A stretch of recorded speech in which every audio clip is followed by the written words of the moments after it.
Hey everyone, appreciate you being here. Welcome to the Sound of Southern Charm podcast. I'm Stephen George, and I'm hoping to give you some inspiration and remind you of what you already know. You just need to keep going. Today I'm going to continue my series called Mountaintop Moments, a macro view of the lessons I've learned in my working life. I created the name Mountaintop Moments because I grew up a few minutes away from the Blue Ridge Parkway.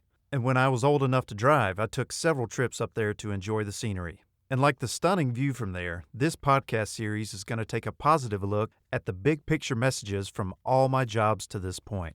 So let's get started.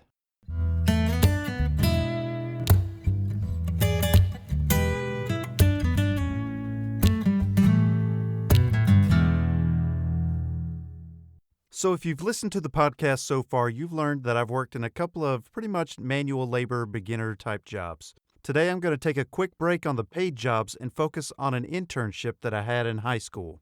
When I was about 16, that's when I started really thinking about what I thought I wanted to be when I grow up.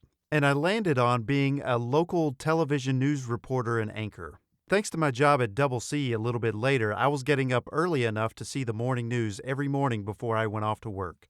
As I rolled into my senior year, I knew that I was going to have the opportunity to take an internship somewhere, but I didn't know where that would be. Thankfully, we had an awesome coordinator at my high school, and we were able to set up an internship at my hometown newspaper. Now, as a senior in high school, you could probably guess that I didn't read the newspaper a whole lot. But I was still excited for the opportunity, and so thankful that my coordinator was able to set this all up. I didn't know of anyone who had had a similar experience like this before, so that was really exciting to me. Looking back on it now, I have to laugh at myself a little bit thinking about what those editors at the newspaper thought about some teenage kid walking in and wanting to write articles. But they were gracious and accepting anyway, and I will always appreciate that. Now, here comes the hard lesson that I had to learn really quick. The main editor at the newspaper gave me the job to go around and spotlight different students from the local area high schools. There were 5 high schools, and I went to one of those high schools, but the other 4, I had no clue who these people were going to be. So I was meeting a ton of new people, having to go in and act professional as a teenager, and then write an article about somebody I had just met based on the questions that I had to come up with. The editor at the time was very smart and had a lot of grace because they allowed me to write the first article about myself.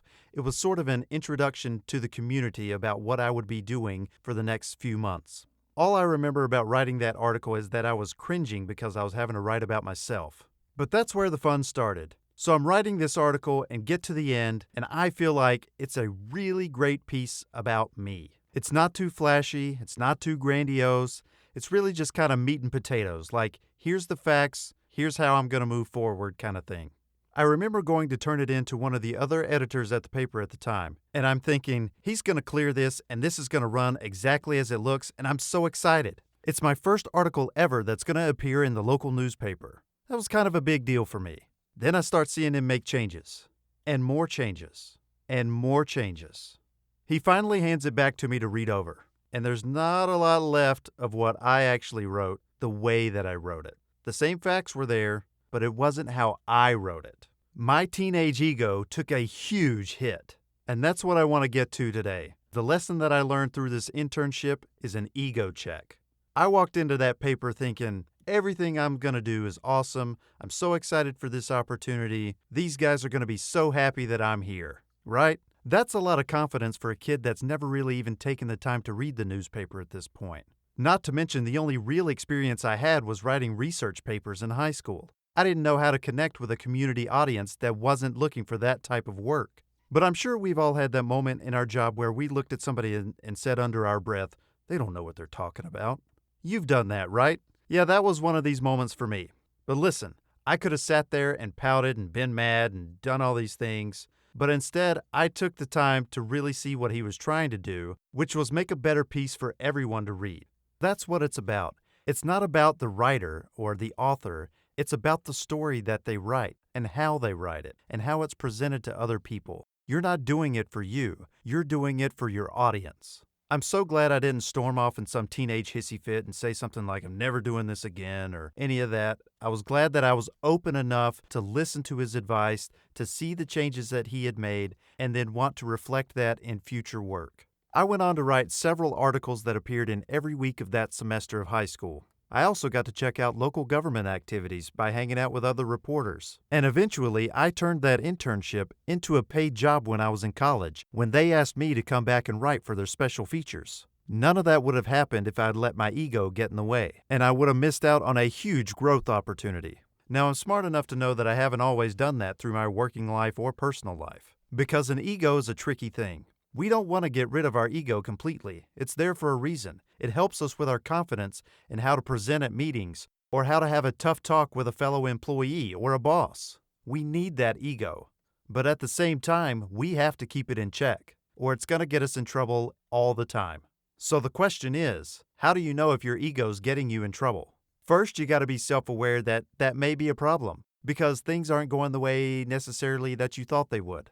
But Forbes wrote an article a couple of years ago that I think has some really good advice on how to keep your ego in check. So here's the 4 points they list to keep an eye out for in case you're worried about your ego.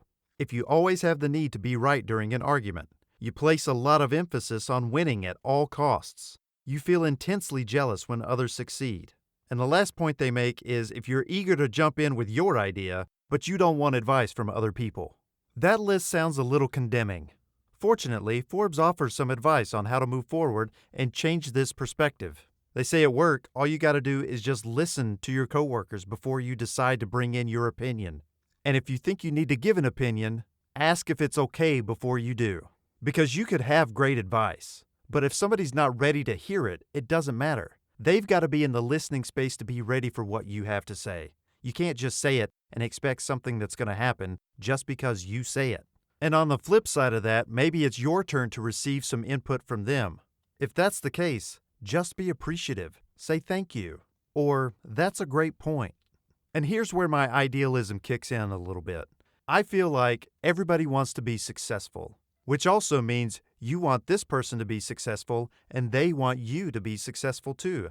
Everybody has space to be successful. But how are you going to react if somebody gives you advice to help you improve what you do? Are you going to push the advice to the side and say, "Yeah, I got it, thanks"? Or are you really going to listen and hear what they have to say and take it to heart? You have to be willing. You have to be willing to hear other people, because nobody is right 100% of the time. And chances are, they truly want to see you succeed. So remember that the next time somebody's trying to give you advice. Hopefully, they've asked your permission before they give it. And hopefully, when they're done, you say thank you. That's all I got for this go-round. Next time, I'm going to talk about the bright lights behind a local television news studio. Be sure to subscribe to find out the next part of the story. If you're interested in working together, check out my samples at stephengeorgevo.com. You can also email me at stephen@stephengeorgevo.com. See you next time.